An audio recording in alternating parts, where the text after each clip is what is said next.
बिस्मिल्लाहिर्रहमानिर्रहीम। मैं खुदा और इंसान के बारे में आज तक सिर्फ इतना जान पाया हूँ कि मुझे जब भी खुदा की ज़रूरत पड़ी है, इसने इंसान का रूप धार लिया, और जब जब इंसान से काम पड़ा वो खुदा बन बैठा। दोस्तों, हमें अल्लाह ताला की जब भी ज़रूरत पड़ती है, अल्लाह ताला किसी न किसी रूप में, किसी न किसी सूरत में हमारी मदद ज़रूर कर देता है। ऐसा कभी नहीं हुआ कि हमने खुदा के आगे हाथ फैलाया हो और हमारी झोली खाली रह गई हो। हाँ, कुछ कामों में देर ज़रूर होती है, मगर वो पूरे फिर भी हो जाते हैं। और जब इस दुनिया में हमें इंसान से कोई काम पड़ता है तो वो इस दुनिया के खुदा बन बैठते हैं। पहला तासुर ऐसा दीजिए कि आप इस तासुर को हमेशा कायम रख सकें। जो आप नहीं हैं वो बयान मत कीजिए, और जो आप हैं उसे कभी भी मत छुपाइए, क्योंकि हकीकत जो भी हो, जल्द या देर वो लोगों के सामने ज़रूर आ जाती है। इंसान की नाकामी की सबसे बड़ी वजह यह है कि इंसान समझता है इसके पास बहुत टाइम है, हालांकि इसके पास बिल्कुल भी टाइम नहीं होता। हर परेशानी की एक एक्सपायरी डेट ज़रूर होती है। इससे पहले कि आप कुढ़ें, आपके कुढ़ने से बेहतर है कि आप सब्र करें। सब्र करने से अजर भी मिलता है और आपकी परेशानी भी कम हो जाती है। कहते हैं खुशी झोंपड़ी या महल की मोहताज नहीं होती, ये अल्लाह ताला की वो अता है जो वो अपने खुश नसीब बंदों को जिस हाल में चाहे अता कर देता है।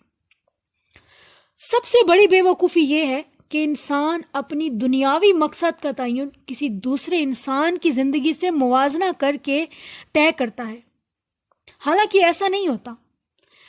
हमें जो मिलना है, जो हमारे नसीब में है, वो हमें मिल के ही रहेगा। हम अपने मकसद का तयन कि हमें ये मिलेगा नहीं मिलेगा, हम खुश रहेंगे तो उससे ज़्यादा खुश रहेंगे, हमारा घर अच्छा है तो उससे ज़्यादा अच्छा है, हमारी गाड़ी अच्छी है तो उससे अच्छी होगी, वो मुझसे ज़्यादा अच्छा पहनता है, वो मुझसे ज़्यादा अच्छा खाता है। कभी भी इंसान अपने नसीब को किसी दूसरे इंसान के साथ कंपेयर ना करें। ज़िंदगी तो बहुत हल्की फुल्की है, सारा बोझ ख्वाहिशों का होता है। तनकीद करने वालों को मुतमईन करने के लिए अगर आप पानी पर भी चलकर दिखाएंगे तो वो तब भी आप पर तनकीद ही करेंगे। वो तब भी कहेंगे कि इसे तो तैरना नहीं आता, इसलिए पानी पर चल रहा है। इंसान का ज़वाल तब शुरू होता है जब वो अपने मुखलिस रहने वाले लोगों से मुनाफकत शुरू कर देता है। और कहते हैं आप अपना सबसे करीबी, सबसे अच्छा दोस्त भी तभी खो देते हैं जब आप अपने दोस्त की मुनाफकत करना शुरू कर देते हैं। 3 चीजें इंतहाई मुश्किल होती हैं। राज को राज रखना सबसे मुश्किल काम, अपनी बेइज्जती को भूल जाना। आप माफ तो कर देंगे, मगर आप वो शख्स जिसने आपकी बेइज्जती की हो और जो आपकी बेइज्जती हुई हो, आप उसे कभी नहीं भूल सकेंगे। और फुर्सत को सही इस्तेमाल करना, यानी कि आपके पास फरागत के लम्हात हैं तो आप कभी भी उसे सही इस्तेमाल नहीं करेंगे। जब अपनों के दरमियान बैठे हुए आंखें पानी से भर जाएं, मुंह छुपाकर आंसू साफ करने पड़े और चेहरे पर जबरदस्ती मुस्कुराहट सजानी पड़े, तो जान लें कि अब जिंदगी ज्यादा बेरहम हो गई है। और इससे ज्यादा बेरहम तो कुछ हो ही नहीं सकता। अपनों के दरमियान ही बैठकर रोना पड़े, उन्हीं से आंसू छुपाने पड़े और चेहरे पर मसनूई मुस्कुराहट सजानी पड़े। इंसान के गुस्से में भी अजीब मुनाफकत है। अपने से ताकतवर के सामने जब गुस्सा आता है तो कंट्रोल कर लेता है, बर्दाश्त कर लेता है, लेकिन यही गुस्सा जब अपने से नीचे, अपने से कमजोर पर आता है तो भरपूर गुस्सा दिखाता है, गुस्सा निकालने में देर नहीं लगाता।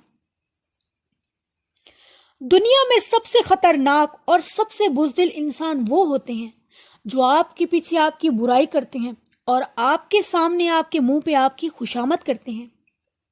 हम उस मुआशरे में रहते हैं जहां छोटों की बड़ों से बदतमीजी और बेधड़क जवाब देने को हम कॉन्फिडेंस का नाम देते हैं कि ये बच्चा बहुत कॉन्फिडेंट है, इसमें बड़ी सेल्फ रिस्पेक्ट है, इसलिए ये जवाब दे रहा है, इसलिए ये बड़ों के साथ बदतमीजी कर रहा है।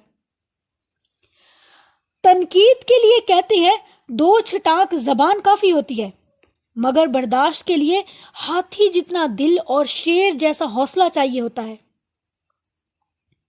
अल्फाज चाबियों की मानिंद होती हैं, इनका सही इस्तेमाल करके लोगों के मुंह बंद करना और बंद किए हुए दिलों को खोला जा सकता है।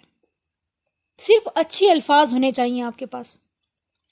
जो चीजें रवाज में आ जाएं, जो चीजें रस्मन बन जाएं, تو ان کا پھر غلط ہونا بھی ہمارے ذہنوں سے نکل جاتا ہے، چاہے وہ ہمیں کتنا نقصان دے رہی ہوں، مگر ہم کہتے ہیں یہ رسم ہے، یہ رواج ہے، ہم اس رواج سے، ریت سے کیسے ہٹ کر کوئی کام کر سکتے ہیں۔ یہ بات ہمیشہ یاد رکھیں کہ آپ بہت خاص ہیں، اور آپ کیوں خاص ہیں؟ کیونکہ آپ کا کردار آپ سے بہتر اور کوئی ادا نہیں کر سکتا، آپ کی ذمہ داری، آپ کے فرائض آپ سے اچھے اور کوئی ادا نہیں کر سکتا۔ مثال دینا آسان ہوتا ہے، مگر مثال بننا ہمیشہ دشوار ہوتا ہے، اس لیے مثالیں دینے سے نہیں، مثال بننے سے کام چلائیں۔ کچھ حالات مقابلے سے اور کچھ معاف کرنے سے ٹھیک ہو جاتی ہیں۔ معاف کرنے والے حالاتوں میں اگر مقابلہ کرو گے تو بکھر جاؤ گے، ٹوٹ جاؤ گے، آگے نہیں بڑھ سکو گے۔ کس قدر عجیب ہیں ہم لوگ، محبت نبھا نہیں سکتے، نفرت سہ نہیں سکتے، احساس ہم لوگوں میں زندہ نہیں رہا، بڑوں کا احترام ہم کر نہیں سکتے، میل جول سے ہم دور بھاگتے ہیں، حد سے زیادہ ہم میں بھرا ہوا ہے، غلطی ہم تسلیم نہیں کرتے، معذرت کرنا تو ہمیں توہین لگتا ہے۔ کس قدر عجیب ہے ہم لوگ۔ اللہ سے ہمیں بھلائی اور اچھے وقت کی آس ہمیشہ رکھنی چاہیے۔ وہ اپنے بندوں کو اسی سے نوازتا ہے جس سے اس کے بندے امید لگاتے ہیں۔ اپنے اللہ پر جس چیز کی توقع رکھتے ہیں، ہمارا رب اپنے بندوں کو اسی چیز سے ہی نوازتا ہے۔ پیارے دوستوں، امید ہے ہماری آج کی یہ باتیں آپ کو یقیناً پسند آئی ہوں گی۔ اگر آپ کے پاس وقت ہے تو اس ویڈیو کو سننے کے ساتھ ساتھ ان تمام باتوں پر عمل بھی ضرور کیجیے گا، تاکہ ہماری دنیا کے ساتھ ساتھ آخرت بھی سنور جائے۔ ہمارے چینل پہ اگر آپ فرسٹ ٹائم آئے ہیں تو اس کو سبسکرائب کرنا ضرور کیجیے گا، اور بیل آئیکن بھی ساتھ ضرور پریس کیجیے گا، تاکہ ہماری آنے والی اچھی اچھی ویڈیوز کا نوٹیفیکیشن آپ کو ملتا رہے۔ اس کے ساتھ ہماری ویڈیو کو لائک کرنا اور شیئر کرنا مت بھولیے گا، اس سے ہماری حوصلہ افزائی ہوتی ہے۔ خوش رہیں، آباد رہیں، دعاؤں میں یاد رکھیے گا۔ اللہ حافظ۔